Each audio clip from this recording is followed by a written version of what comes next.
आपका स्वागत करती हूँ और हम लोग sports economics and channel alumni और स्पोर्ट्स क्रीड़ा के ये संयुक्त प्रयास है जिसमें हम प्रत्येक दिन 1 घंटे के मिलते हैं।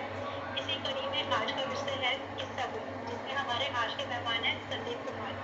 आगे के संचालन के लिए मैं अपने साथी रविशंकर सिंह को आमंत्रित करती हूँ। कहानियाँ और किस्से बचपन से हमारे साथ रहे हैं और संभवतः मानव जाति के साथ तब से रहे हैं जब से आदि मानव का अस्तित्व धरती पर रहा है।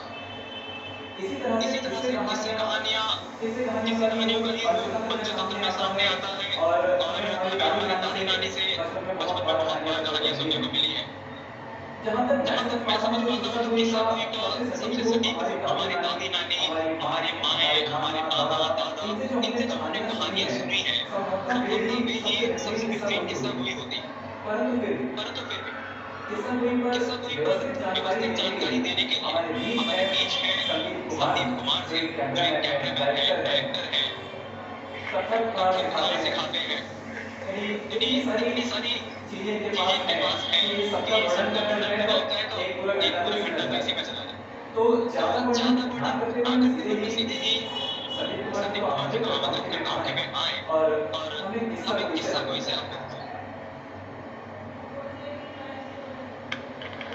धन्यवाद रवि जी, प्रणाम मैम और जितने लोग अभी जुड़ चुके हैं उन सबका मैं हृदय से धन्यवाद देता हूँ और मैम को मैं हृदय से धन्यवाद देता हूँ कि वो समय समय पर मुझे ऐसा मौका देती है कि मैं मुझे भी पढ़ने लिखने का और जिज्ञासा मतलब मैं हमेशा पढ़ता हूँ अलग कुछ पढ़ने का मौका मिलता है, क्योंकि मुझे लगता है कि अगर किसी चीज़ का आप बोलने जा रहे हैं या किसी चीज़ पर बात करने जा रहे हैं तो तैयारी एक स्तर से करके आना पड़ता है।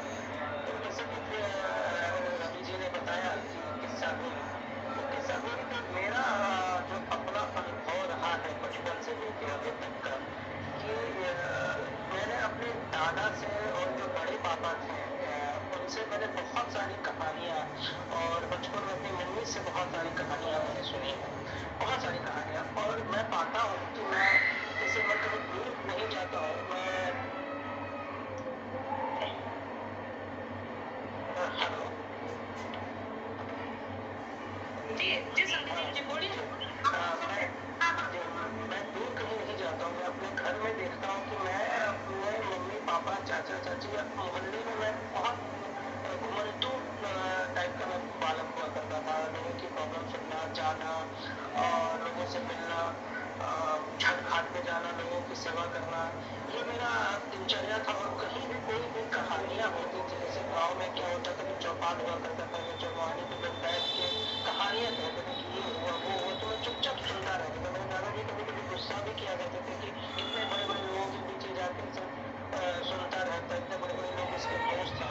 उसका बेनिफिट मुझे बाद में दिखा कि वो सुनने के दौरान क्या होता है कि एक मन मस्तिष्क में हम उसका चित्र बनाना शुरू करते हैं और वो चित्र होता है इंसान वो आपकी सृजनात्मकता को विजुअलाइजेशन को मजबूत करता है।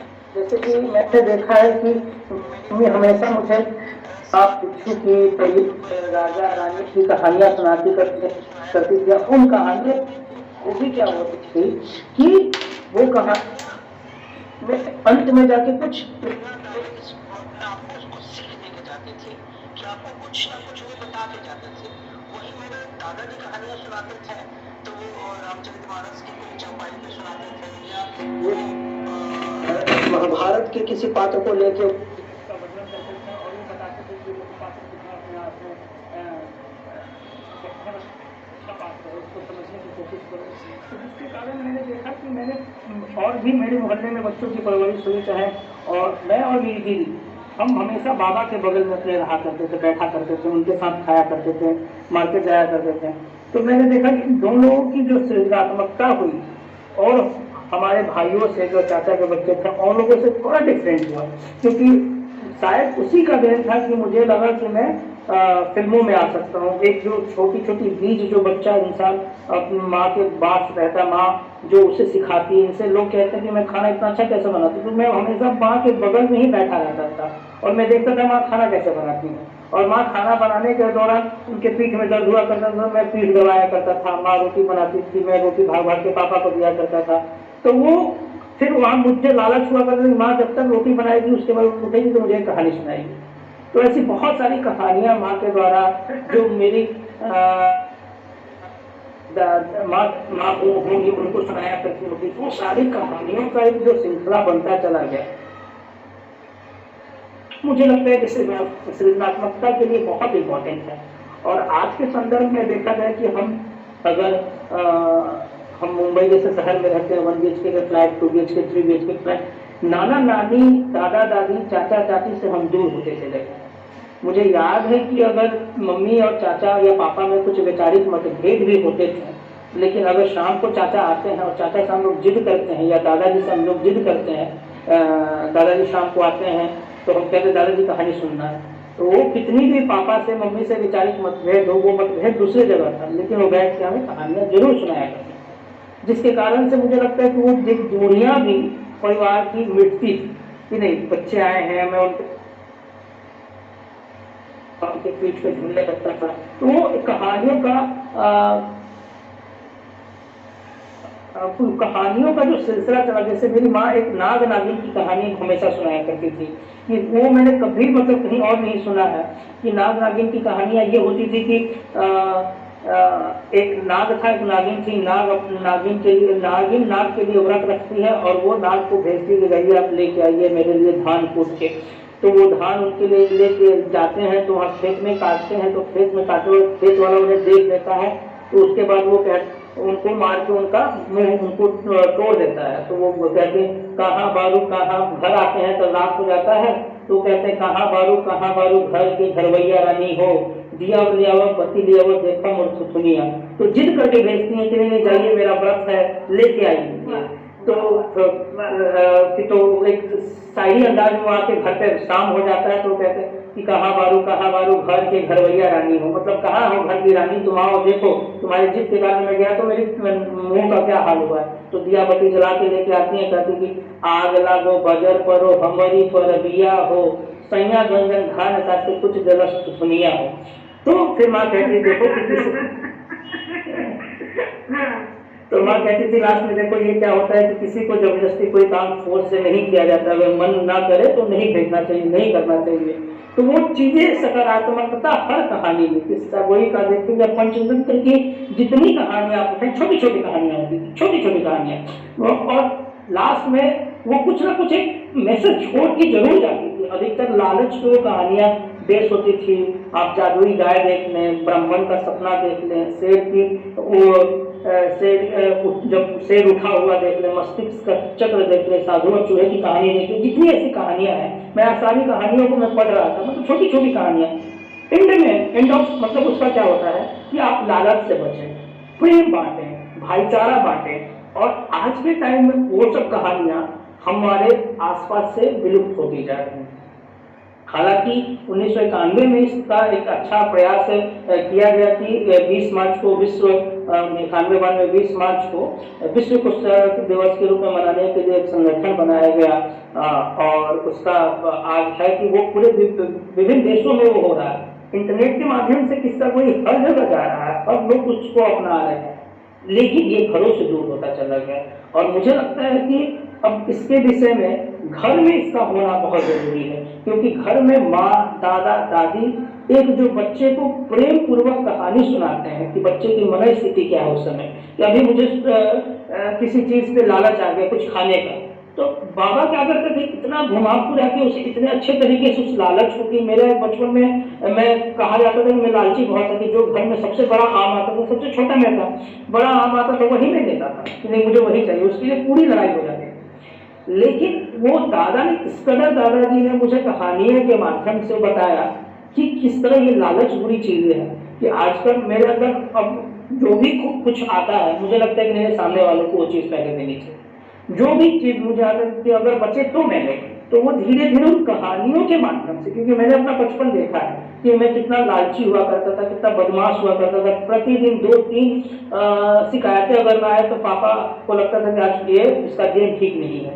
तो प्रतिदिन किसी के खेत से कुछ नोच लेना, कुछ खा लेना, पेड़ पे चढ़ के कुछ जबरदस्ती कुछ ना हो तो जाके गिरा देना, सारा फल गिरा देना, कुछ मस्ती वो लगता था। लेकिन उन कहानियों के माध्यम से मम्मी ने, दादाजी ने इस कदर धीरे धीरे, और ये एक दिन का प्रोसेस नहीं है, वो एक लंबा प्रोसेस है कि वो धीरे धीरे धीरे धीरे धीरे धीरे धीरे वो चीजें मुझे सुनाते गए और मैं समझता गया। बाद में ये धीरे मैं उसको वैश्विक स्तर पर जी जितनी कथाएं मैंने सुनी अपने बचपन में, जैसे मैंने आप लोगों को नागला दी, उसी तरह साधु और आम आदमी की कहानी, गायों की कहानी, चिड़ियों की कहानी हमेशा दादाजी सुनाया करते थे और माँ भी सुनाया करती थी, जिससे कि हमेशा मेरे दिमाग में वो, और उसी समय मुझे लगता है कि विजुअलाइजेशन, जो भी कहानियां सुनाता था मैं उसका चित्रण अपने सामने देखना शुरू कर देता था। इसीलिए मुझे लगता है कि आज वो जो मुझे बेनिफिट मिलता है कि जो कहानियां मैं गढ़ता हूँ या जो कहानियां मैं लिखता हूँ या जो मैं चीजें सोचता हूँ, वो मैं उसका विजुअलाइजेशन सोचता हूँ कि इसको चित्रों में कैसे मैं देखता हूँ। और आज के टाइम में मुझे लगता है कि मैंने जो फील किया है कि मुंबई हो या कोई भी शहर, अब देखिए कि लोग सुनना, बहुत अच्छी चीजें सुनना बहुत पसंद कर रहे हैं। अगर देखा जाए कि बहुत सारे कवि हैं, लेखक हैं, लेकिन जब कुमार विश्वास आते हैं तो वो समा बांध देते हैं, वो इतनी अच्छी भूमिका बनाते हैं उन चीजों की, इतनी खूबसूरत वो भूमिका बनाते हैं कि वो तमाम लोग उसमें मंत्रमुग्ध हो जाते हैं और उससे वो जुड़ जाते हैं और उन्हें लगता है कि नहीं, ये हमारे और आपके बीच की ही बातें हैं और उन्हें लगता है कि इससे जुड़ के रहना है। तो कहानी कहने की कला, जैसे कि कोई ऐसी छोटी सी भी कहानी हो, लेकिन कोई कहानीकार उसे इतना रोचक तरीके से प्रस्तुत करता है कि उसे लोग सुनने की एक इच्छा जाहिर करते हैं।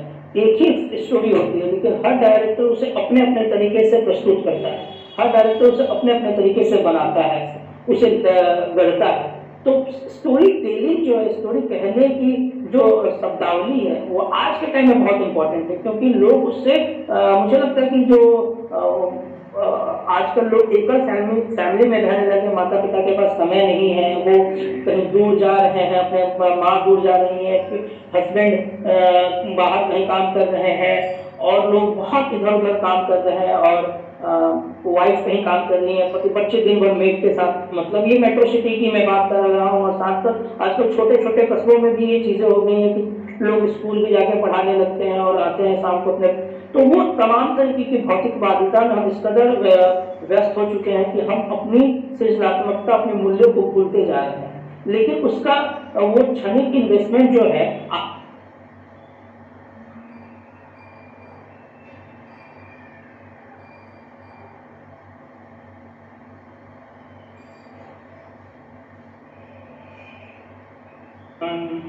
क्षमा चाहूँगा कि आजकल अभी मेरे पास बहुत सारे कॉल्स आ रहे हैं, क्योंकि एक जगह मेरा नंबर दिया गया, आवाज़ में मेरी जाए।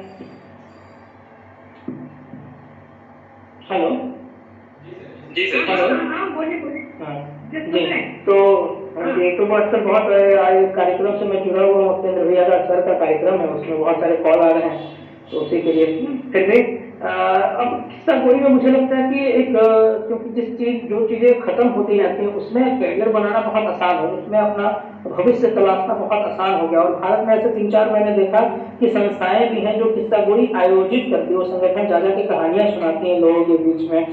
संगठन का निर्माण हुआ है कि एक कथा है, बंदे हैं, प्रथम है, मीनार है, ये जो संगठन है ये अब कहानियों किस्सा गोई का आयोजन करते हैं और वो लोगों को कहानियां सुना रहे हैं। और ये धीरे धीरे आम जनमानस में मंचों के माध्यम से ये फैलता जा रहा है। लेकिन इसका मतलब मुझे लगता है कि इसमें अगर आपको संभावनाएं और ज़्यादा तलाशनी है तो हम जैसी युवा पीढ़ियों को, चाहे आने वाली पीढ़ियों को, या जो हम हमारी जो पीछे पीढ़ियाँ हैं उन प्रतिदिन एक प्रेरक कहानियां, माँ जो कहानियां सुनाती थी या चाचा चाची जो कहानियां सुनाते थे, उसमें परियों की कहानी, राजकुमारों की कहानी, प्रेरणादायक और वीर गाथा, दादाजी और पापा जो सुनाते थे वीर गाथा, तो वो चीजें आपको वो समाज के प्रति अवेयर करती है। जैसे कि आप कोई भी हम जिस समाज में है उस समाज की एक अपनी कहानी है, वहाँ का एक अपना स्ट्रगल है, वहाँ का एक अपना सोच है। तो वही की सोच को अगर लोगों के बीच लेके जाते हैं, अपने बच्चों को सुनाते हैं, तो वो हमारे आसपास की चीज़ों को तो सुनते सुनते चीज़ें सीख जाएगा और उसे बताने की भी और उसकी सृजनात्मकता भी बढ़ेगी और वो दिन प्रतिदिन वो चीज़ों के प्रति अवेयर होगा कि नहीं, मम्मी ने ये बताया था कि नहीं, मुझे ऐसा नहीं करना है, इसके प्रति मुझे प्रेम रखना है। तो वो एक प्रोसेस के तहत अगर हम इस कहानी को, किस्सा गोई को आगे अपने घर के आंगन में, अपने घर के रूम तक लेके आने, मुझे लगता है कि फिर से समाज में, एक सोसाइटी में नए तरीके से सृजनात्मकता उत्पन्न होगी, क्योंकि आने वाली पीढ़ियां, मुझे लगता है कि इंटरनेट और इन चीज़ों पर इतने डिपेंड हो चुकी हैं और वो आश्रित हो चुकी है कि वो माँ डाइनिंग टेबल पे भी बैठे हुए हैं तो इंस्टाग्राम पे, फेसबुक पे, हर जगह वो व्यस्त है। इनसे निकल थोड़ा सा बच्चों, माता पिता को और लोगों को मैं आज भी मुझे समय मिलता है तो मैं अपनी छोटी भतीजी है उसे तरह तरह की कहानियाँ प्रेमचंद के विषय में कभी बता दिया, कभी महाराणा प्रताप के विषय में बता दिया। अभी मैं गया एक मंदिर में तो मेरे साथ एक महिला जा रही थी कि चलो मैं चलती हूँ, तो मैंने बताया महाराणा प्रताप देखो यही पोरबंदर में आके छुपे हुए थे। उसकी थोड़ी थोड़ी कहानियाँ में बोली, बताओ आज ये इतना जंगल है तो आने वाले उस सालों में कितना ये जंगल होगा। तो वो सोचिए कि किस तरह लोगों ने सर्वाइव किया और हमारे देश को आज़ादी मैंने बताया कि दिलाया, और देखो कि किस तरह हम यहाँ पे हैं और अपनी चीज़ों को हम लोग उसको नहीं देख पा रहे हैं ठीक से, और हमारे पूर्वजों ने। तो एक छोटी सी कहानियाँ चलते चलते मैंने अपने दोस्त को मैंने बताया कि देखो इस तरह की चीज़ें हम लोग क्या अब नहीं कर पा रहे हैं, हमें हर चीज़ तुरंत चाहिए, सुख सुविधा तुरंत चाहिए। तो मुझे लगता है कि अभी वो टाइम फिर से आएगा या आ रहा है, या इनमें तमाम माध्यमों से हमें सीखने की जरूरत है कि हम खुद अपने आने वाले पीढ़ियों को अपने द्वारा ऐसे ऐसी प्रेरक कहानियां बताएं जिनमें उनके समाज के प्रति, देश के प्रति, भाईचारे के प्रति, माता पिता के प्रति, अपने चाचा चाची के प्रति, दादा के प्रति, अपने परिवार के प्रति प्रेम, अपने मोहल्ले के प्रति प्रेम, सद्भावना और तमाम चीजें जागृत हो। तो ये सिर्फ और सिर्फ किस्सा गोई कहानियों से ही हो सकता है मुझे लगता है, क्योंकि जब बच्चा छोटा होता है तो उसमें डेप्थ करने की, सीखने की क्षमता बहुत होती है, और उस तरह के जो बच्चा अभी बड़ा हो रहा है उसमें जिस तरह की बीज हम डालते हैं उसी तरह के शाखाएं उससे निकलती हैं। तो मेरा अपना ये मानना है कि अब वो टाइम फिर से हमें लेके आना पड़ेगा, युवा पीढ़ियों को आना पड़ेगा।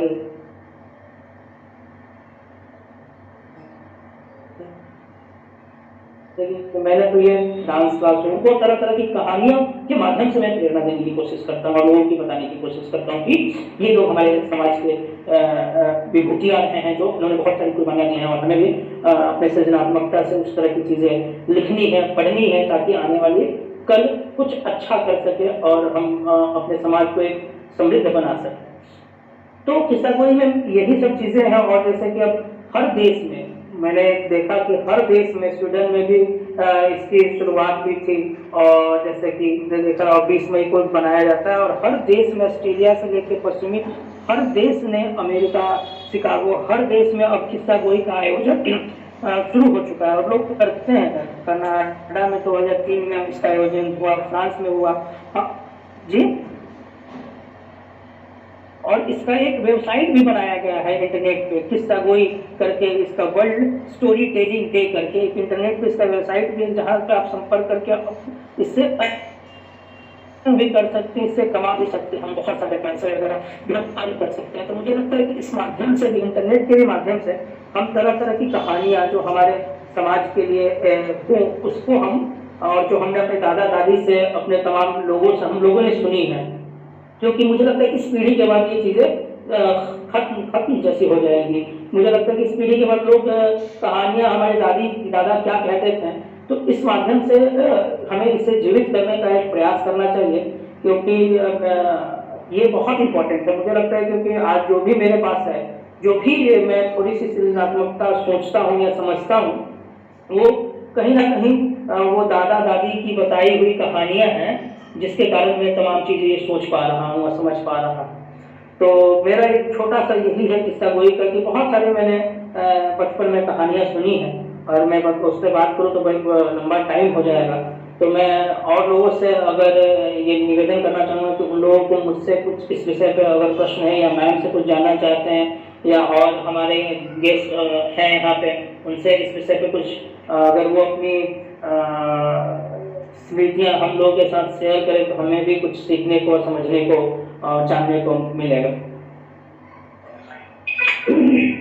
बहुत अच्छी बात संदीप, तुमने एक मुझे तुम्हारे वक्तव्य से लग रहा है कि किस्सा गोई को हम इतना व्यवस्थित रूप से नहीं जानते और समझने की कोशिश करते, लेकिन तुमने जिस तरह से इसे एक एकेडमिक डिस्कोर्स का एक हिस्सा बनाया है, इस एकेडमिक डिस्कोर्स का हिस्सा बनाने से हुआ ये है कि एक व्यवस्थित तुमने एक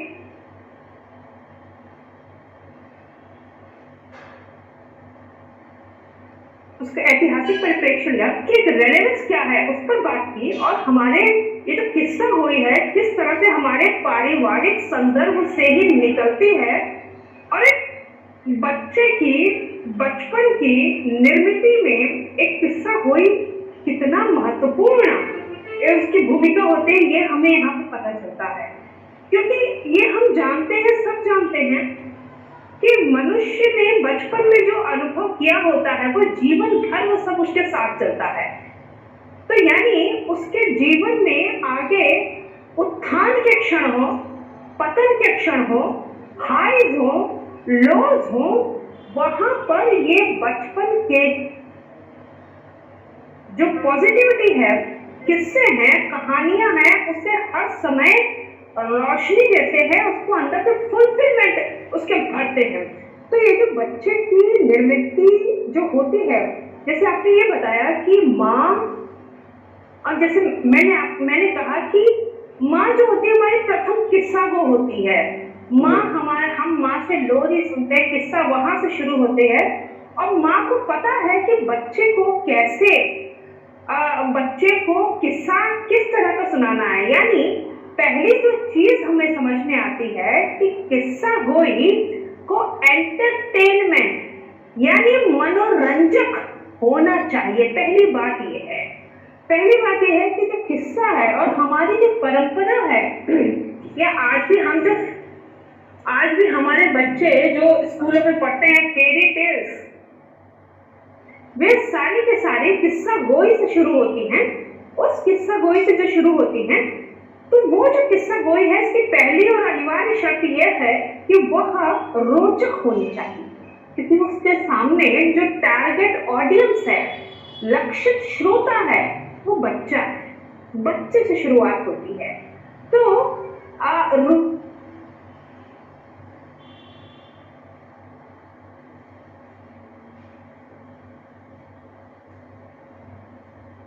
क्या हुआ मैम? दूसरे छोर पर है कि स्पष्ट होना चाहिए, क्योंकि आप बच्चे को एक उसका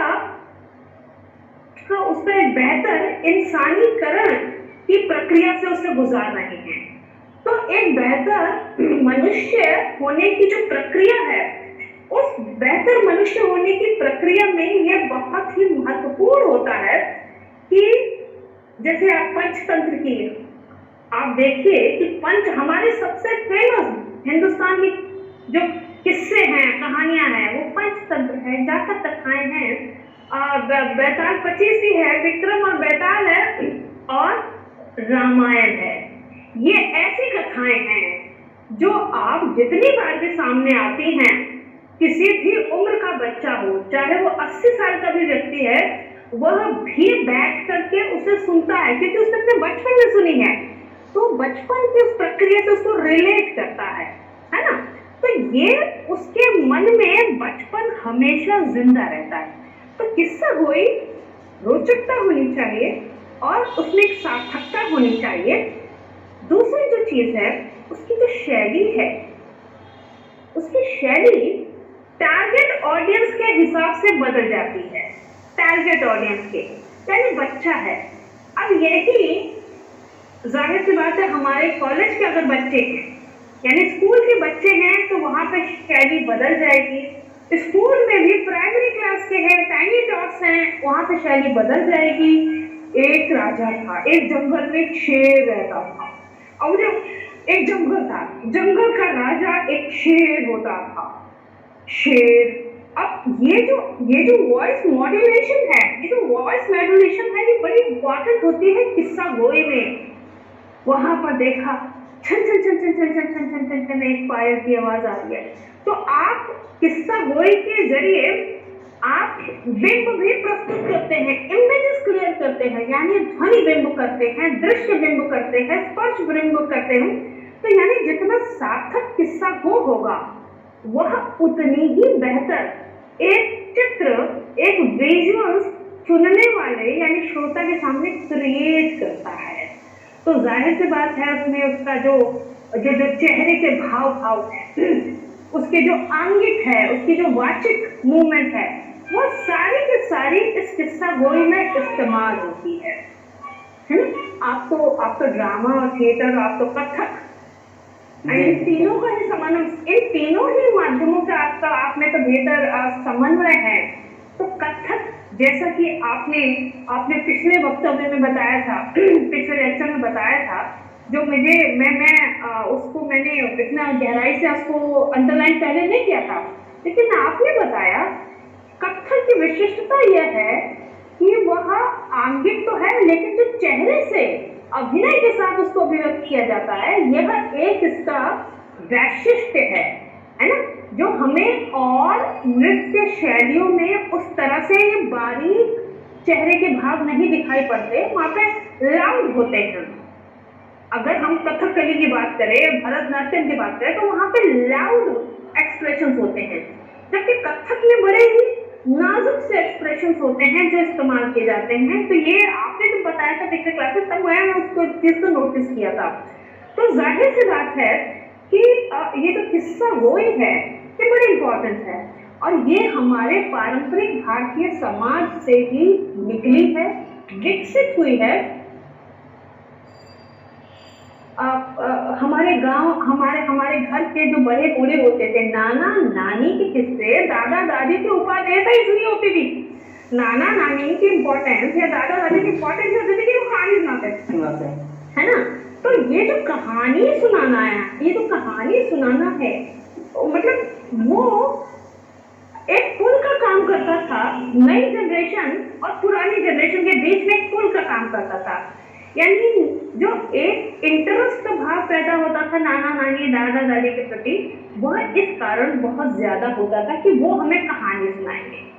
तो अब हमने इस शहरीकरण के इसमें हमने नाना नानी दादा दादी, घर के बुजुर्गों के लिए हमने अपने घर से अलग एक घर बना दिया, ओल्ड एज होम, कि वहां रहिए आप, है ना। तो हमने, क्योंकि हमारे जो बच्चे हैं वो हम इस बात में गर्व कर रहे हैं कि हम कनाडा भेज रहे हैं अपने बच्चों को पढ़ने के लिए, अमेरिका भेज रहे हैं, फलाना पढ़ रहे हैं, और यहाँ पे वो बूढ़े बूढ़िया अपने बच्चों के अभाव में अपने घर से परे एक ओल्ड एज होम में रह रहे हैं। तो यानी उनकी जो जनरेशन है वो उससे कट गई है पूरी तरह से। तो जब हमारे किस्से, कहानियां, परंपराएं, इन सबसे वो बच्चा, जो आने वाला बच्चा है, वो कटता जा रहा है, और जब वो कटता जा रहा है तो उसके वैल्यूज, उसके मूल्य, उसके एथिक्स, उसके नीति, उसके दृष्टि, उसके विजन कहाँ से डेवलप होंगे? फिर उसके वो विजन, एथिक्स, मूल्य वो वहां से डेवलप होंगे जैसे हम टेलीविजन कहते हैं या इंटरनेट कहते हैं। और आपको ये बताने की जरूरत नहीं है कि टेलीविजन और उसमें अब तो सेंसर और उन सबको कोई मतलब ही नहीं है, कि तो वो समय से पहले ऐसी चीजें जानने लगता है जो समय पर ही उसको जाननी थी। तो समय से पहले चीजें जाके, तो जिसके कारण उसके शरीर और दिमाग का संतुलन गड़बड़ाता है। तो हम मतलब अगर हम जोड़े तो ये किस्से कहानी हमारी इंसानियत और मनुष्यों की जो जाति है, नस्ल है, उसको संतुलित करने में कितनी बड़ी भूमिका इनकी होती है किस्से कहानियों की, कि एक बेहतर नस्ल पैदा होए, भविष्य में मनुष्य की बेहतर नस्ल पैदा होए। इसमें इन किस्से कहानियां, नाना नानी दादा दादी की इम्पोर्टेंस आप देखिए कितनी जबरदस्त है। और जैसे ही हमने उस परंपरा को काट दिया तो हमारे पास अधकचरे ज्ञान वाला मनुष्य बचता है, अधकचरे ज्ञान वाला, जिसके पास ना विवेक है, ना विजडम है, ना बुद्धि है। हाँ, टेक्नोलॉजी, नई से नई टेक्नोलॉजी यूज करने का वो उसके पास कौशल आ गया, लेकिन उस टेक्नोलॉजी में जो कंटेंट भरना है वो बुद्धि उसके पास नहीं आई है, और वो कंटेंट उसके पास आएगा। इसे घूम फिर के क्या होता है, टेलीविजन या उस पर भी हम देखते क्या हैं कि वो पुराने हमारे इतिहास और मिथकों की कथाओं पर ही वो वापस लौट के जाते हैं, क्योंकि कंटेंट वहाँ पर है, कंटेंट वहाँ पर है। तो जाहिर सी बात है कि मुझे लगता है कि जो किस्सा गोई है, और हमारे अगर हम लिटरेचर में देखें तो प्रेमचंद बहुत बड़े किस्सागो माने जाते रहे। यानी हिंदी से अलग क्षेत्र का भी कोई अगर पाठक है या कोई व्यक्ति है, वो किसी और को जाने ना जाने, वो प्रेमचंद को जरूर जानता है। तो जब किस्सा गोई है जिसमें एक राजा था, हाँ, तो यानी किस्सा कहने वाला और जो सुनने वाला, इन दोनों की परस्पर बराबर भूमिका होती थी। जैसे ही हुंकार आना बंद हो जाएगा, किस्सा गोई फीकी हो जाएगी। हमने कहा एक राजा था, हाँ, उसकी एक रानी थी, हाँ, उसके 2 बच्चे थे, हाँ। एक दिन अचानक वो राजा जंगल गया। अब वहां से श्रोता पूछा फिर क्या हुआ? तो यह जो संवाद, अंतर संवाद है, एक्शन रिएक्शन है, ये किस्सा गोई का प्राण है। और यही हम देखते हैं कि पंचायतों में भी ऐसा ही होता था। पंचायत में ऐसे तमाम लोग मिल जाते हैं, हमने अपने गांव के जो किस्सागो कहे जाते रहे, ठीक है। तो जो स्टोरी टेलिंग, और उर्दू में जैसे हम दास्तान गोई कहते हैं, तो उर्दू में तो दास्तान गोई आजकल बड़ा डिजाइनर शब्द भी हो गया है, और बड़े डिजाइनर किस्म के पेशेवर किस्सागो आ रहे हैं, जिसमें बुराई कोई नहीं है, कोई बुराई नहीं है ना। लेकिन ये बहुत जरूरी है कि किस्सा गोई में भी हमारी जो भारतीय परंपरा है, मैं उसके लिए चिंतित हूँ। भारतीय परंपरा के हमारे जो लेखक हैं, हमारे जो पूरा कथाएं हैं, उनकी भूमिका होनी चाहिए जिसमें एक सार्थक, एक मोरल चीजें सामने स्पष्ट होनी चाहिए, ताकि हम एक बेहतर नस्ल पैदा कर सके। तो मुझे लगता है इसमें बातें तो मैं बहुत सारी चीजें कर सकती हूँ, लेकिन फिर वो संवाद की स्थिति नहीं रह जाएगी। लेकिन मुझे लगा कि थोड़ी सी बात संदीप के ही बात को मैं थोड़ा सा एक्सटेंड करूँ। एक्चुअली मैम ये बात आपने सही कहा।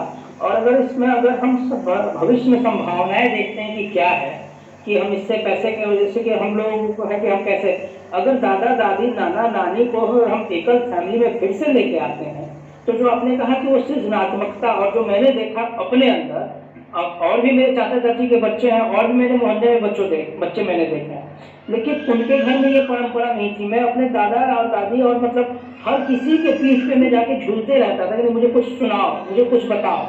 और मैं जब वो सुनता था और मैं समझता था, और मैं बचपन में मुझे याद है कि पूरे मोहल्ले के लोग, मैं फिल्म बहुत देखा करता था, और जब मैं फिल्म देख के आता था तो एक एक्शन लोग मुझे पैसा देते थे कि जाओ 2 रुपये टिकट है तो 25 पैसा, 20 पैसे या 2.5 रुपये टिकट है, तो मैं पैसे इकट्ठे करता था और जाता था और देखता था, और आके एक एक्शन करके मैं पूरे फिल्म के डायलॉग एक्शन के साथ में बताता था। तो और मैंने देखा कि मुझे याद है एक बार एक इंटरव्यू में आशुतोष गोयनकर ने कहा था कि एक बार चलते चलते मैंने अमीर जी को एक कहानी मैंने सुनाया कि मैंने एक फिल्म लिख रहा हूँ जिसमें एक लगान माफ कराने के लिए इंग्लैंड के टीम और भारत के बीच क्रिकेट मैच है। बोले क्या बकवास कहानी है, लगान कैसे क्रिकेट में माफ हो सकता है ये वो। तो फिर 2 साल के बाद जब फिर अमीर से मुलाकात हुई तो फिर मैंने अमीर से कहा कि एक बार सुन ले तो यार, तू मना कर देना। तो ठीक है मेरा ना है, लेकिन तू आज सुना। जब वो सुनता है आमिर खान अपने घर पे कहानी बैठ के, और जो वो स्टोरी टेलिंग के माध्यम से वो चेयर लगा के आगे वो बैठ के सुनाना शुरू करते हैं, आमिर खान हिल जाते हैं, कहते हैं यार मुझे उम्मीद नहीं था कि तुम इतना अच्छा कहानी लिख सकते हो। तो कहानियों का सुनाने का जो तरीका, जो आपने कहा कि हाँ एक राजा था के बाद रानी, तो वो जो क्यूरियोसिटी है, लोगों की जो जिज्ञासा है कि आप कैसे अपनी कहानी को कहते हैं। The legend of Bhagat Singh पे 3 लोगों ने फिल्में बनाई, लेकिन अजय देवगन वाली film the legend of Bhagat Singh बहुत ज़्यादा चली। तो वो कहानी कहने का तरीका, एक ही कहानी, उसको आप अपने सृजनात्मकता से इतने अच्छे तरीके से कहते हैं। और मुझे लगता है कि जितने अच्छे डायरेक्टर होते हैं या जितने अच्छे राइटर होते हैं, उनके इतिहास पर, जैसे मैंने एक विकास कपूर है, उनसे मेरी लॉकडाउन पिछले टाइम में बात हुई, बहुत बड़े रेनाउंड प्रोड्यूसर हैं, डायरेक्टर हैं, राइटर हैं, उन्होंने जब एक इंटरव्यू में बताया कि वो बचपन में अपनी नानी से कितनी कहानियाँ उन्होंने सुनी है और अपने दादा से वो पत्र व्यवहार में बात किया करते थे और प्रतिदिन उनका था कि एक ना एक पत्र लिखना ही लिखना है। तो वो बचपन से जो उनका तैयारी चल रहा है उन नानी से पत्र लिखना, आज हमारे पास देखिए कि पत्र लोग नहीं लिख पाते अच्छे से, कि पत्र लिखने का फॉर्मेट क्या होता है वो लोगों को पता नहीं है। मतलब जो बाहर शहर में रहते हैं बच्चे, वो हाय को क्या लिखते हैं, हेलो को क्या लिखते हैं, मुझे 95% चीज़ें समझ में नहीं आती है। मुझे इस मंच पे स्वीकारने में कोई मुझे दुख नहीं हो रहा, नहीं मुझे लोग कहते तुम बहुत बैकवर्ड हो, कि मुझे वो तमाम जो व्हाट्सएप पे चैट करने का तरीका है वो मुझे नहीं मालूम है। मैं पूरा एकदम मुझे वो पूरा लिखना पड़ता है। मैं कोई लिखता है तो मैं पूछता हूँ कि इसका मतलब क्या है, कृपया बताएं, कृपया मार्गदर्शन करें। तो वो शॉर्ट फॉर्म जितनी चीज़ें होती चली जाएंगी आजकल, तो वो सोचने की क्षमता भी शॉर्ट होगी। अगर हम चीज़ों को और से अब HWL मतलब क्या हो जाता है, उसको मैं क्या पढ़ूँ मुझे खुद समझ, उस समय मेरी मन स्थिति क्या है। अगर मुझे भूख लगी है और कोई हंसने वाला कहानी कोई सुना दे तो और गुस्सा आएगा, मतलब लगेगा क्या है। लेकिन एक मम्मी पेशेंस बनाती थी कि देखो एक गांव में एक लड़की रहती थी, वो बहुत भूखी रहा करती थी, उसके पापा उसके भूख से बहुत परेशान हुआ करते थे। तो उसको एक बार वो लेके गए एक लीची के बगीचा में, वहाँ जाकर उन्होंने पेड़ हिलाया, वो लीची खाते रही, यही खाते खाते उसका पेट भरा, वो वहाँ उसने छोड़ के चले आए। फिर वो देखी कि अरे मेरे पापा तो मुझे छोड़ के चले गए। तो साधु आते हैं, उसको बताते हैं कि आपको रोटी है, तो फिर उसके पेट पे वहाँ ये करते हैं, तो फिर एक रोटी का पेट उसका हो जाता है। तो इस तरह की तमाम कहानियां फिर लास्ट में मम्मी फिर उसको समराइज करती थी, तब तक खाना बन गया। और मैं खाना, तो वो चीजें जो तमाम चीजें खाने के वक्त मुझे भूख बहुत लगती थी, मैं रोने लगता था। आज मुझे भूख लगती है, रोने लगता हूँ। मुझे याद है कि मम्मी इस तरह से मेरा दिमाग दूसरे दिशा में लेके चले जाती थी, कितना भी भूख लगा रहता था वो मुझे कहानियों में इस कदर उलझा देती थी कि मुझे लगता था कि हाँ 1 घंटा आधे घंटे कम निकल जाता था, मुझे पता ही नहीं चलता था। तो कहानियों का ये जो वो आज भी जो पॉजिटिविटी बनी हुई है कि अंधकार में प्रकाश की किरण ढूंढना, हर विषम परिस्थिति में ठीक है हो जाएगा, मैं कर लूँगा। अच्छा आंधी आ रहा है ना, ठीक है मैं अच्छे से रहता हूँ, घर में रहता हूँ, सारा राशन, लॉकडाउन आ रहा है ना, मैं इस तरह से रहूँगा, इस तरह से सेवा करूँगा, अपनी इम्यूनिटी को मजबूत करूँगा। तो नकारात्मकता मेरे ऊपर बचपन से मैंने कभी किसी भी विषम परिस्थिति में, मैं अपनी प्रशंसा नहीं कर रहा हूँ, मेरे ऊपर कभी हावी ही नहीं होती है। मैं मुंबई सोच के ये आया था कि मुझे स्टेशन पे सोने का जगह तो मिल जाएगा, गुरुद्वारे में खाने का जगह मिल जाएगा तो मैं काम कर लूंगा। मुझे 1 महीना 2 महीना 3 महीना 6 महीना 8 महीना मैंने ये सोच, और वो कभी आया ही नहीं। तो मैंने कहा कि मैंने ये सोच के जो आया तो वो तो हुआ ही नहीं मेरे साथ। जो भी रहा हूँ मैं हमेशा अच्छे फ्लैट में रहा हूँ, अच्छे तरीके से रहा हूँ, तो जो मैं सोच रहा हूँ वो तो हुआ ही नहीं। जब भी हूँ तो मैं अच्छे तरीके से हूँ। तो मुझे लगता है कि अरे यार वो जो मैं इतना निम्न रास्ता सोच के मैं आया था वो नहीं हुआ, तो मैं इससे तो बेहतर ही 6 महीना काम नहीं है तो क्या, साल भर काम नहीं है, अच्छा से रह, मैं स्टेशन पे तो सोने की नौबत नहीं आई। और बड़े बड़े स्टार अमिताभ बच्चन तक बेंच पे सोए हैं। तो मेरा अपना ये मानना है कि आप किस तरह से विषम परिस्थिति में अपने, वो जो मम्मी दादाजी के नज़दीक जो मैं रहा हूँ, वो जो मेरे दिमाग में उन चीज़ों ने, उन लोगों ने पॉजिटिविटी डाली है, क्योंकि मेरे दादाजी स्वतंत्रता सेनानी थे। वो तमाम चीज, वो हमेशा मतलब एक तरफ मेरे पिताजी का कमरा था, एक तरफ मेरे दादाजी का, बीच में बड़ा सा आंगन था, वहीं शाम को हम लोग लैंटेन जला के बैठ कर पढ़ा करते थे। तो बाबा जी, हम पापा कहते थे देखो हमेशा विषम परिस्थिति आए, मनुष्य को परिस्थिति के अनुसार अपने आप को संभाल लेना चाहिए, नहीं तो इंसान टूट जाता है, मजबूर हो जाता है। तो बाबा जी उधर तक कहते थे नहीं नहीं, ऐसा कभी नहीं करना चाहिए। मरी हुई मछली धारा के साथ बहती है, जिंदा मछली धारा के विपरीत दिशा में बहती है, चलती है। तो अगर आपको कुछ समाज में नया सृजनात्मक काम करना है तो समाज को अपने अनुसार मोड़िए, न कि समाज के अनुसार ढलिए। तो मुझे लगता था पापा भी ठीक कह रहे हैं, बाबा भी ठीक कह रहे हैं, मैं जाऊँ तो बात मानूँ तो किसकी बात मानूँ। बाबा जी ने क्या, तो मैंने एक बीच का रास्ता उन लोगों से निकाला कि नहीं, पहले मैं जहाँ जाता हूँ उस अनुसार ढलने की कोशिश करता हूँ, फिर अपने अनुसार उन लोगों को मोड़ने की कोशिश करता हूँ कि नहीं ये भी बात नहीं है। तो वो इस तरह से मेरे ऊपर प्रभाव उनका पड़ा, दोनों आदमी का, कि दादाजी अपने आप में थे कि नहीं भगत सिंह कैसे होंगे, गांधी अगर गांधी हथियार डाल दिए हो तो देश आजाद नहीं होगा। तो एकदम मुझे लगता था कि दादाजी मेरे सही कर, लेकिन मैं कंफ्यूज होता था कि मैं पापा की बातें कैसे, तो मैंने बीच ही रहा। तो वो तमाम चीज़ें जो वाद विवाद होते थे पापा में, बाबा में, मम्मी में और चाचा जी लोगों में, उन तमाम चीज़ों को मैं सुनता था कि घर कैसे चलाना है, मुझे मतलब मैं अभी किसी दिन मैं शाम को यहाँ पकौड़ी छान रहा था, तो लोग सॉरी पराठा बना रहा था, तो इतना मैंने कहा ये काफ़ी है मेरे लिए इतना तेल।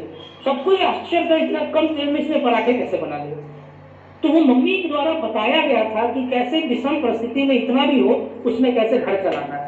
क्योंकि मैं मम्मी के नज़दीक रहा, मैंने बताया कि मैं किचन में रहता था, तो मैंने उन तमाम चीज़ों को देखा है, अनुभव किया है। तो उन तमाम चीज़ों को मैं आज इम्प्लीमेंट करता हूँ, तो लोगों को लगता है ये कैसे हुआ। और दुनिया का कोई भी बड़ा मैनेजमेंट स्कूल में चले जाइए, एक माँ से अच्छा मैनेजमेंट, एक घर चलाने वाली महिला से अच्छा मैनेजमेंट। मुझे याद है कि मम्मी लकड़ी की खाना में बनाती थी और 10-10 लोगों की 15-15 लोगों का खाना बनाती थी, उनको कोई टेंशन नहीं होता था। घर द्वार सब चीज़ वो साफ करके रखती थी। 12 कमरे का घर, यहाँ 1 कमरे के घर, मुंबई में 2 कमरे का घर। लोगों को पोछा लगाने के लिए मेड आती है, बर्तन धुलने के लिए मेड आती है, खाना बनाने के लिए मेड आती है। लेकिन वही व्यक्ति जाके मैं यहाँ पे जिम में जाके संदेश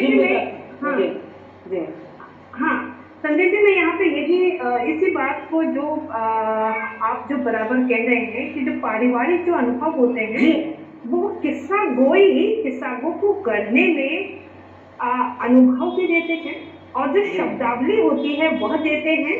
और सबसे बड़ी बात ये है कि आपने माँ को या नाना नानी दादा दादी के वो फेशियल एक्सप्रेशन देखे हैं, तो इसलिए जब आप किस्सा सुनाते हैं, मैं थोड़ा सा यहाँ पे अपने विद्यार्थियों को भी थोड़ा सा बताना चाहूँगी, हालांकि कुछ ने पढ़ा भी होगा वो, चूंकि आप तो फिल्म में हैं ही।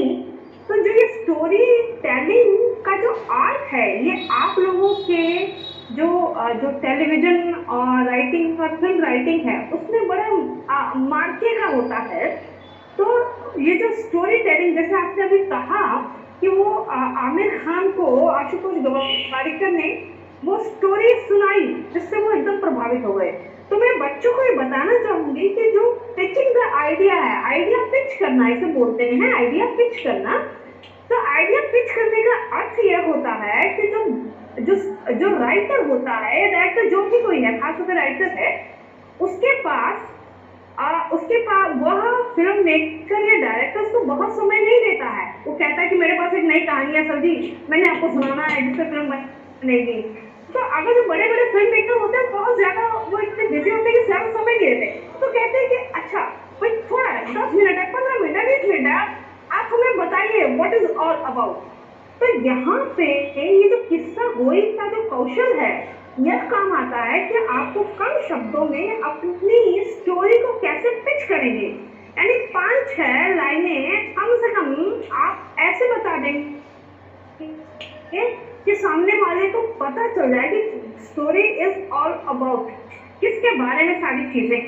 तो फिर उसके बाद चीजें डेवलप होती हैं। तो यहाँ पे संदीप जी जो यहाँ पर बात कर रहे हैं वो सारे उस कौशल अर्जुन की बात कर रहे हैं कि हम जो एक स्टोरी टेलर होता है उसके पास ये ताकत आती कहाँ से है। तो उसके पास ये ताकत अपने पारिवारिक अनुभव से आती है। तो जो अपने एल्डरली लोगों से जितना गहरे से जुड़ा होता है उसके पास वह मर्म, वह कौशल, वो ऑब्जर्वेशन वो आ ही जाती है, जिससे अगर वो उस पेशे में आगे जाता है तो बड़े काम की चीज होती है। ऐसा ही कुछ कह रहे हैं संदीप जी? जी कि हम किसी चीज को अगर जब तक ऑब्जर्व नहीं करेंगे माइंड एकदम उसके सूक्ष्म तरीके से, उसके विषय में हम एक्सप्लेन कैसे कर सकते हैं। तो अगर हमने कहानी जो हमने लिखी है, अगर कोई भी कहानी लिखी है, और हमेशा कोई भी कहानी हमारे किस्सा गोई में अगर आप देखें कि एंड में जाके उसमें या पहले की जितनी फिल्में होती हैं, मनमोहन देसाई की फिल्में या जितनी फिल्में होती हैं, एंड में जाके वो एक ऐसा सुखद भाईचारे वाला या प्रेम पे एंड होगा या एक एंड होता था। तो किस्सा एक ऐसे तरीके से कहने का तरीका होता है कि आप कैसे लोगों को बांध के रखते हैं। आप अपने आसपास के लोगों को जब तक बहुत अच्छे तरीके से ऑब्जर्व नहीं करते हैं, और कहानी हर किसी के पास कहानी होती है, हमारी कहानी, आपकी कहानी, सब किसी के पास एक कहानी होती है। कहने की तरीका, कहने का अंदाज उससे आपको किस्सा गो बनाता है। तो आप निरंतर किस्सा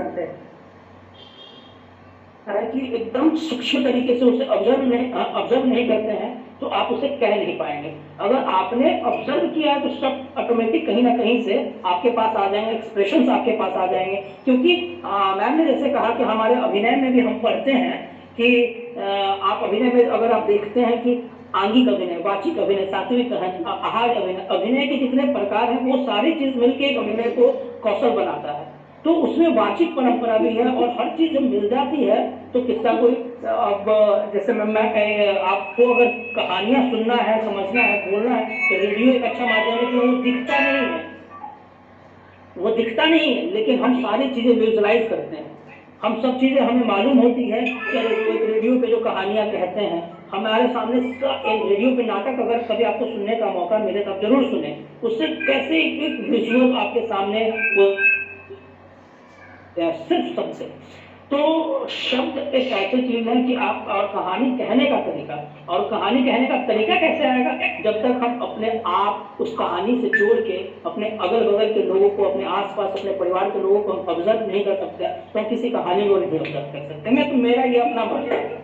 तो यही है। बाकी मुझे लगता है कि बाकी मुझे लगता है कि फिल्म इंडस्ट्री में अगर आप अच्छे कहानीकार हैं या आप किस्सा गोई अच्छे से करते हैं तो एक सिंपल सी स्टोरी भी अगर आपको दिया जाए किसी प्रोड्यूसर को सुनाने के लिए, अगर लिफ्ट में आप सुना देते हैं, उनको पसंद आता है तो वो बुलाते हैं, तो एक अच्छा किस्सा गोई ही उसको 2 मिनट में या 1 मिनट में प्रभावित कर सकता है। और जो किस्सा गोई कहानी कहना नहीं जानता उसको 2 घंटे में दे दिया जाए तो वो प्रभावित नहीं कर पाता। तो किस्सा गोई का ये बेनिफिट हर फील्ड में आजकल है। आप ऑनलाइन भी सुना सकते हैं और मुझे जैसे मैंने शुरुआत में कहा कि अपने परिवार से ही खुद से शुरू करना है। जैसे मैंने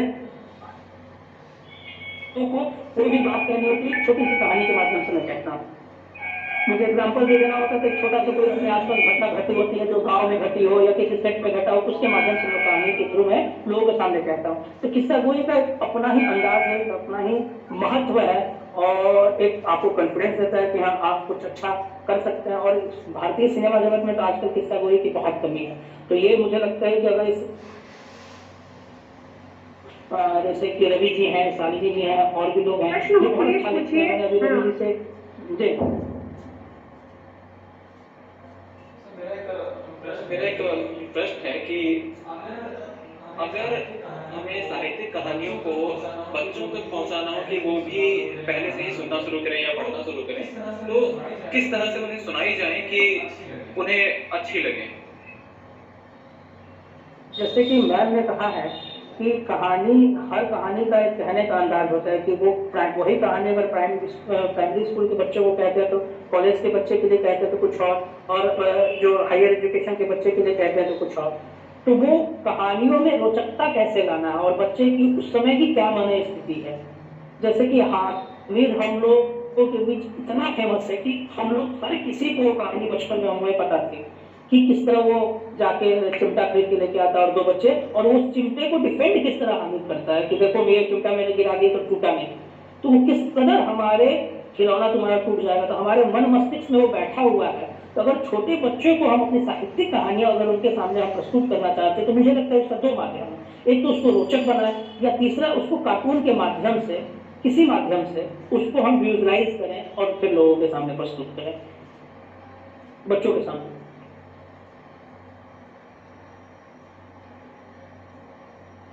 जी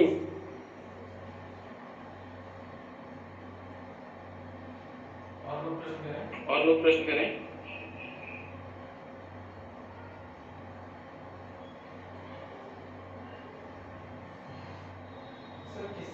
सर किस्सा कोई जो कोई विधा है जी, अब क्योंकि हम लोग कहानी वगैरह तो पढ़ते ही। आवाज आपकी चली गई।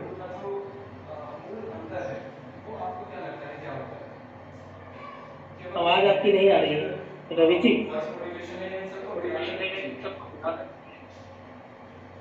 आवाज आपकी नहीं आ रही है जी।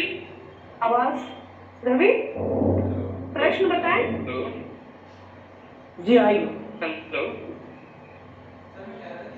रवि बोले कि किस्सा कोई सामान्य कहानियों से अलग है आपने बताया, पर जब हम किसी को कहानी सुना रहे हैं तो उसमें ऐसी कौन सी चीजें एक्स्ट्रा इन्वॉल्व की जा सकती हैं जिससे वो कहानी से हटकर किस्सा कोई हो जाए? शब्दों का उतराव चढ़ाव और अपने हाव भाव, मतलब आपको किस शब्द पे कितना एम्फेसिस करना है और किस शब्द को कैसे बोलना है, उसमें रोचकता होनी चाहिए और आपके हाव भाव उस शब्द से मिलने चाहिए, तो सामने वाला ऑटोमेटिक उससे रिलेट करने लगेगा। मुझे लगता है ऐसा। अगर शब्दों का चयन और शब्दों का उतराव चढ़ाव, शब्दों का एम्फेसिस अगर हम सही तरीके से करते हैं और उसके साथ हमारा एक्सप्रेशंस भी जाके जुड़ता है तो सामने वाला उससे रिलेट कर जाता है। जी, कि आपकी कहानी फ्लैट ना जाए, एक साथ एक लीनियर ना जाए, वो उसमें एक ग्राफ बनता रहे कि वो सामने वाला ऊपर नीचे उठता बैठता रहे कि हाँ क्या इसके बाद क्या, इसके बाद क्या, इसके जिज्ञासा उसकी बनी रहनी चाहिए।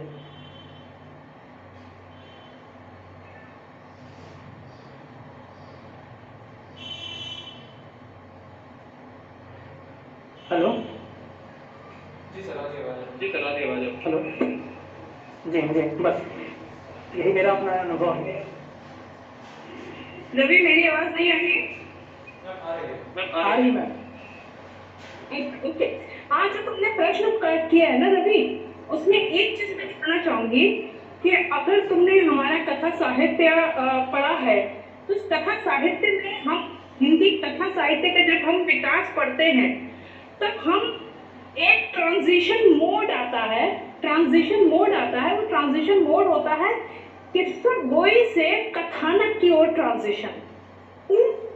जो आप सामान्य कहानी है उसमें अगर आधुनिक कहानी है तो उसमें कथानक होगा। वो जो कथानक है और जो किस्सा गोई है उसका थोड़ा सा फर्क ये है, जो किस्सा गोई है उसे अवश्यंभावी घटना प्रधान होना पड़ेगा जिसमें श्रोता जो है उसकी जिज्ञासा हो कि फिर क्या हुआ। वो यह ना पूछे कि ऐसा कैसा हो गया, नहीं, वो ये पूछे कि फिर क्या हुआ, यानी एक घटना से दूसरी घटना, दूसरी घटना से तीसरी घटना। और जाहिर सी बात है रोचकता का क्रिएशन इसी से होता है। लेकिन जो एंटोन चेखव जो पश्चिम में आते हैं उनके आने से जो भारतीय साहित्य में जो परिवर्तन आता है उसमें क्या होता है कि कथानक, प्लॉट, ये एक एमर्ज होता है जिसमें फिर क्या हुआ से ज्यादा श्रोता या पाठक, यानी श्रोता की जो भूमिका है वो पाठक ले लेता है और उसमें जोर होता है कि ऐसा कैसे हुआ, यानी लॉजिक दिया जाता है। तो ये कुछ मूलभूत अंतर होते हैं किस्सा गोई और इसमें।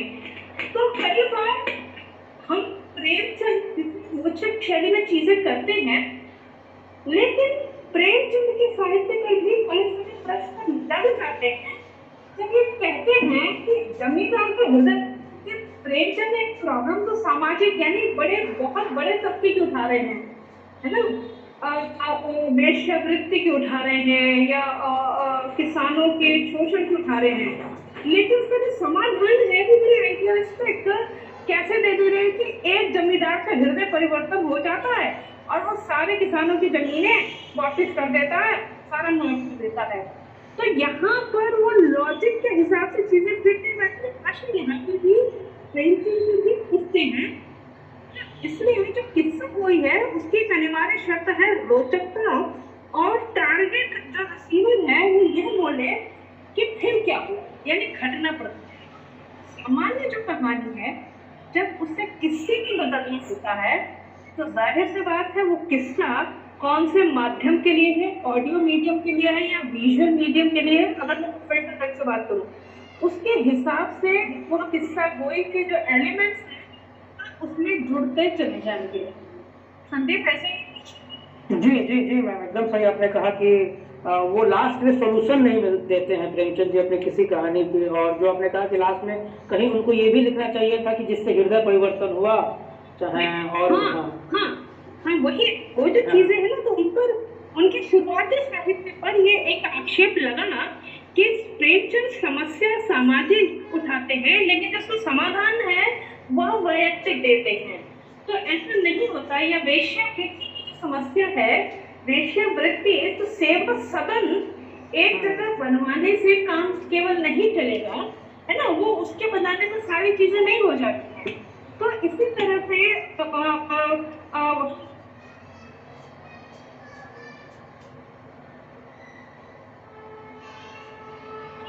देखते हैं कि एक मिनट की ये जो नई सभ्यता है वो नहीं है। तो फिर अंत में ये सब चीजें होती हैं। ये बड़ी इंटरेस्टिंग है।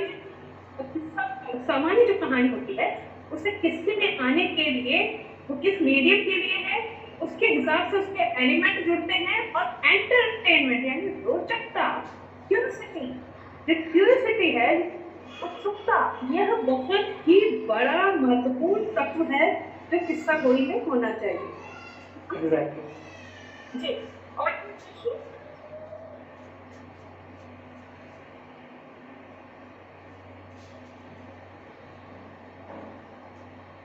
कोई प्रश्न? लगता कोई प्रश्न नहीं है मैम। हाँ, तो अब इसको समापन क्यों ले जाइए। चलिए ठीक है।